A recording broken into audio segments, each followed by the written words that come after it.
Salut à tous, et oui, c'est ma vidéo pronostic pour Hell in a Cell 2015.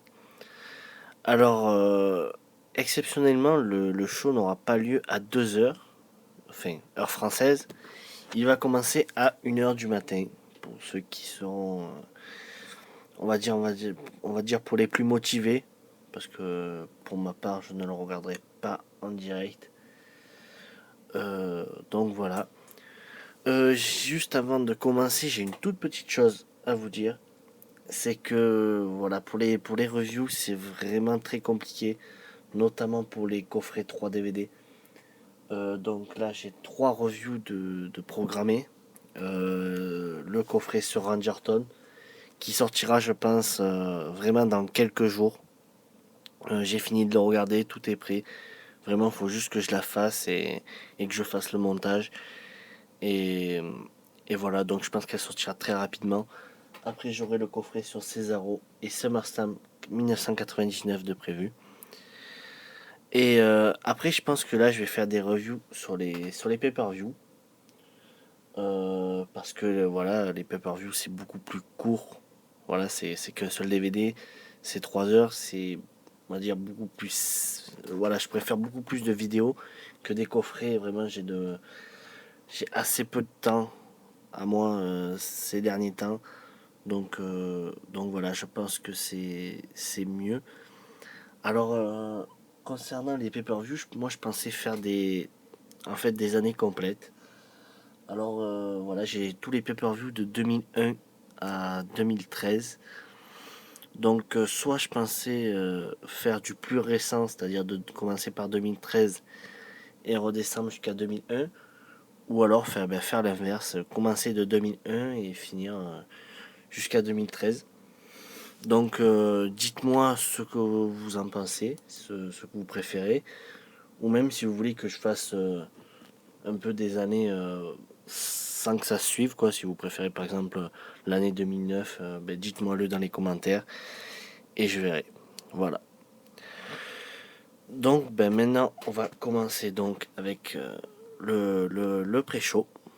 C'est un six-man tag team match. Dolph Ziggler, Cesaro et Neville contre King Barrett, Sheamus et Rusev. Alors, comme je vous ai dit, je ne regarderai pas le show en direct. Donc, je pense pas que je verrai le pré-show. Ouais, franchement, je sais même pas si je vais le regarder. Je vais pronostiquer une victoire de Ziggler, Cesaro et Neville. Voilà, parce que l'autre équipe, ouais, on va dire que je sens plus Ziggler, Cesaro et Neville parce que voilà. J'ai pas vraiment d'argument, mais voilà. J'aimerais que ce soit cette équipe-là qui gagne. Après, voilà, je verrai sûrement pas le match. Je pense que ça va être correct, mais sans plus. Voilà.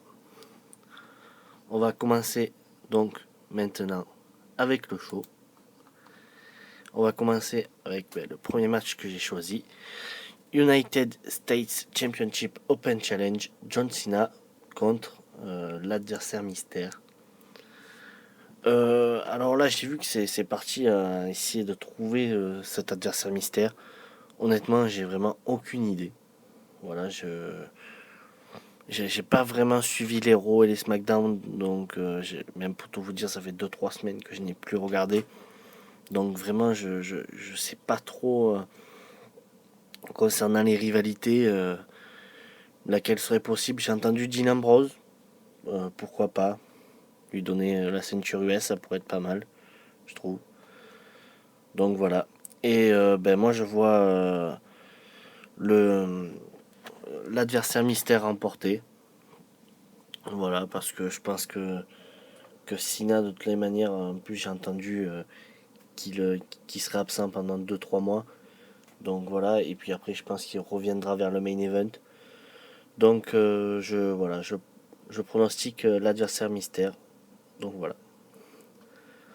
Ensuite, au match suivant, Intercontinental Championship, Kevin Owens, le champion, contre Ryback.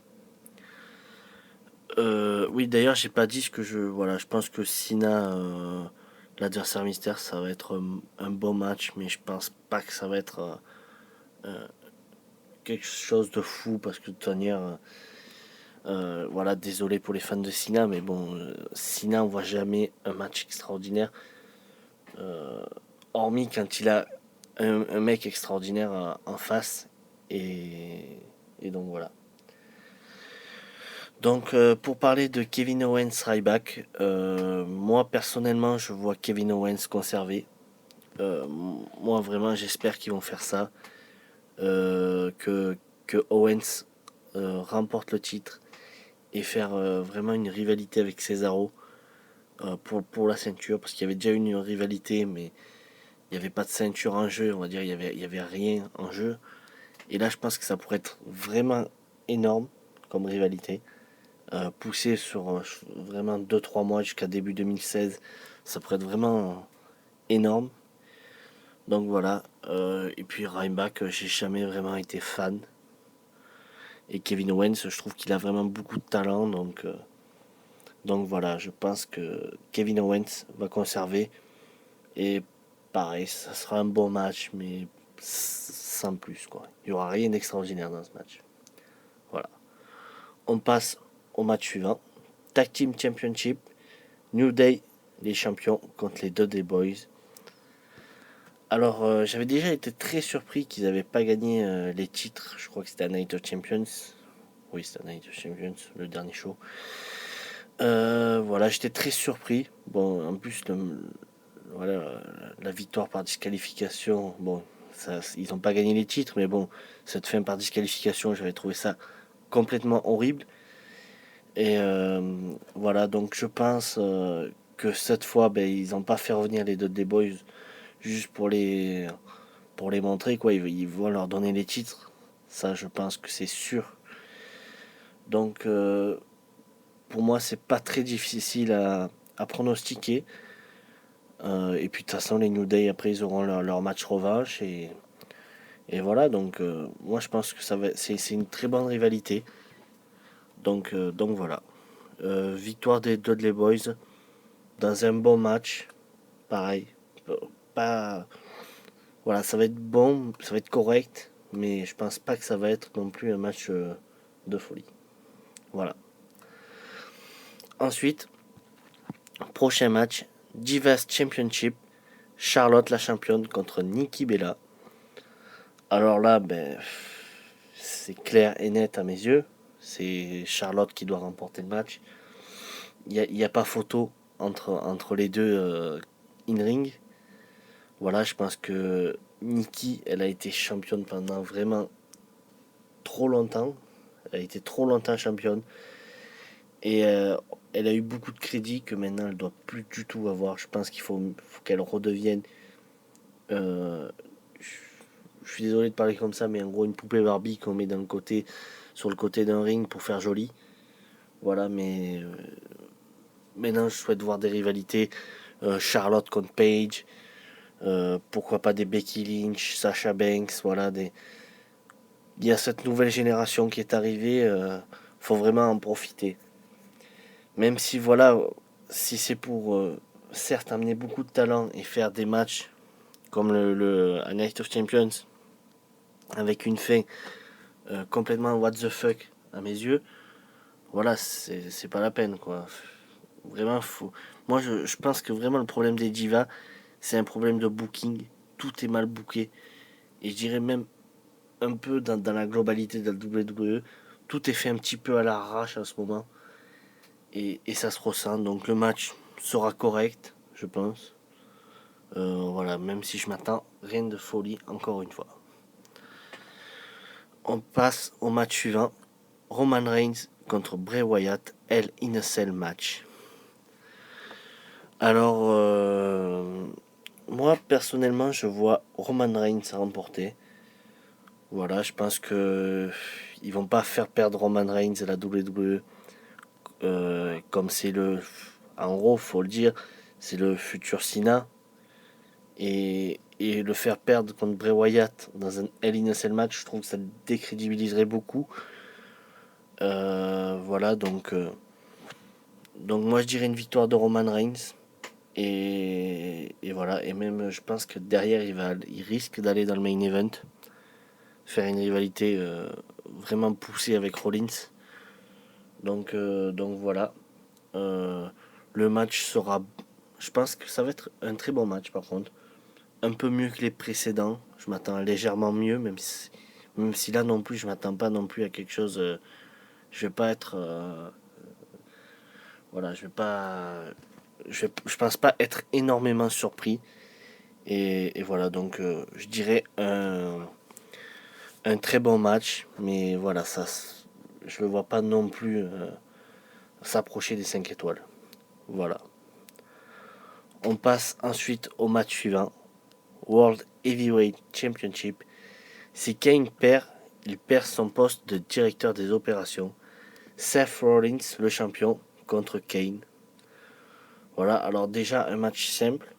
Moi sur le coup, parce que je suis pas l'héros et les SmackDown en ce moment, quand j'ai vu ça, j'ai été assez surpris parce que normalement, la ceinture WWE et World Heavyweight, bon là maintenant c'est plus qu'une seule et unique ceinture. Euh, quand il y a le show est une stipulation, la ceinture est toujours défendue dans la stipulation qui est dite. Là c'est un Hell in a Cell, un show qui s'appelle Hell in a Cell, et la ceinture poids lourd n'a pas de match Hell in a Cell. Donc voilà, je trouve ça assez surprenant.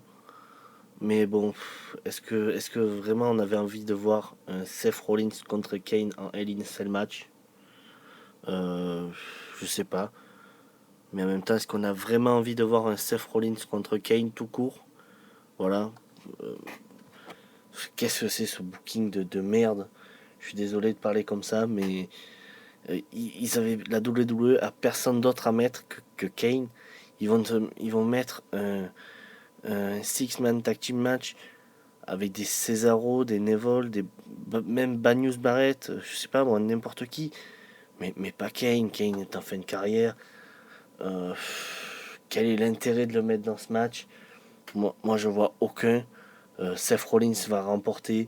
Le match va être très moyen, je pense. Et voilà, et en plus, comme c'est même pas un Hell in a Cell match, il va y avoir des interventions de partout, je pense. Voilà. Moi, je pense pas que ça va être un très bon match, au contraire. Euh, J'attends pas du tout ce match. Je pense que ça va être un des pires. Et il risque d'être dans les flops de la soirée. Voilà, à mes yeux. Et on passe maintenant au main event.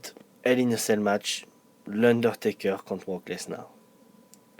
Alors quand j'ai vu ça, j'avais vu quelques temps après ce Night of Champions.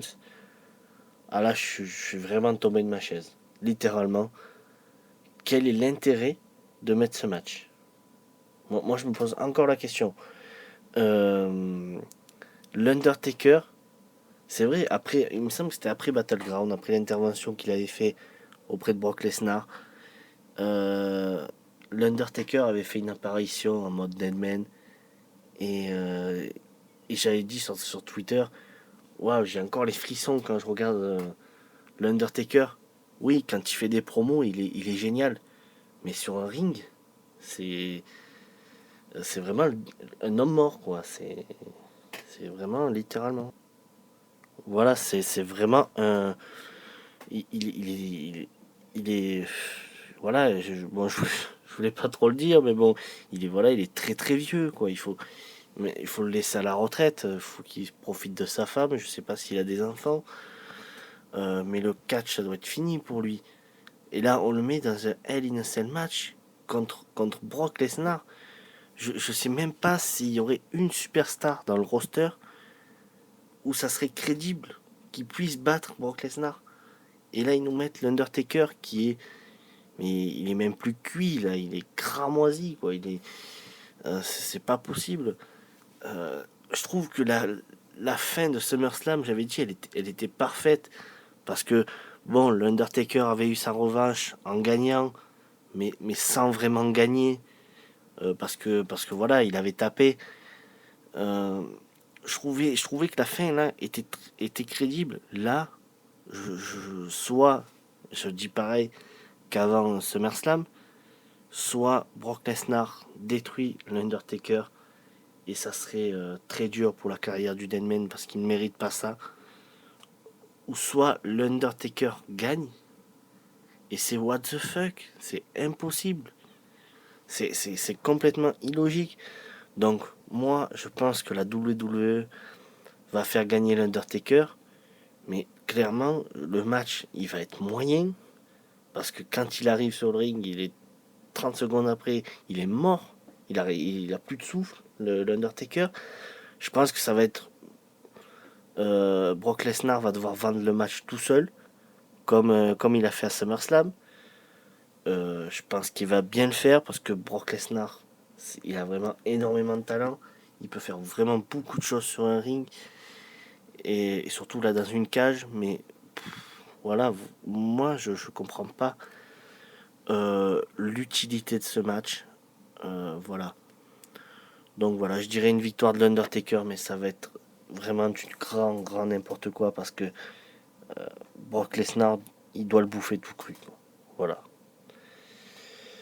Donc voilà, c'est fini pour cette vidéo. Je vous ai pas dit ce que ce que j'ai pensé du show en général. Alors en général, je pense que le show va être bon, voire moyen, un peu comme, enfin, plus moyen, voilà, moyen même moyen mauvais, je pense. Bon allez, on va pas dire moyen mauvais, on va dire moyen bon. Voilà. Donc voilà, et je pense qu'il y aura très peu de très bonnes choses. Il y aura des choses correctes. Voilà. Après, il y aura moi deux matchs que je vais pas du tout aimer. C'est Rollins Kane et Taker Lesnar. Je vais pas du tout aimer ces deux matchs. Euh, voilà, donc c'est, je vais pas regarder le show en direct parce que honnêtement, j'ai pas envie de rester jusqu'à 4 heures du matin éveillé et me lever à 7 heures du matin pour aller bosser et, euh, et surtout je pense qu'il y a de grandes chances qu'en plus je risque de m'endormir devant donc voilà, je pense que ça va être un choix assez moyen, un peu comme l'année 2015. Voilà, j'ai rien d'autre à dire, je suis un petit peu déçu par cette carte qui me fait pas du tout envie. Et voilà, puis si vous n'êtes pas d'accord avec moi, n'hésitez pas à le dire en commentaire, hein. Chacun est libre d'avoir son propre avis. Ben moi je vous souhaite un bon pay-per-view. Et voilà, je vous dis à la prochaine pour une nouvelle vidéo. Alors ça sera soit la vidéo sur Randy Orton, qui sortira dans très peu de temps je pense, ou alors ma vidéo résultat de Hell in a Cell 2015. Allez, ciao ciao tout le monde.